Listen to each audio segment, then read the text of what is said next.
A one TV news ವೀಕ್ಷಕರಿಗೆ ಸ್ವಾಗತ. ಮುಳ್ಳುಹಂದಿ ಅಕ್ರಮ ಬೇಟೆಯಾಡಿ ಸೇವನೆ ಮಾಡಿದ್ದ ಆರೋಪಿ ಬಂಧನ.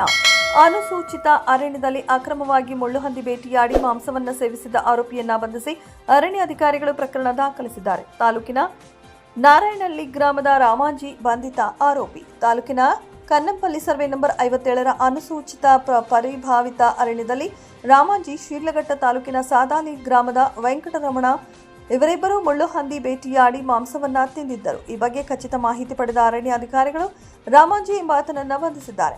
ಸದ್ಯ ವೆಂಕಟರಮಣ ತಲೆಮರೆಸಿಕೊಂಡಿದ್ದು ಅಧಿಕಾರಿಗಳು ಬಲೆ ಬೀಸಿದ್ದಾರೆ. ಆರೋಪಿಯಿಂದ 5 ಮೊಬೈಲ್ ಹಂದಿ ಮುಳ್ಳುಗಳನ್ನು ವಶಪಡಿಸಿಕೊಂಡಿದ್ದಾರೆ.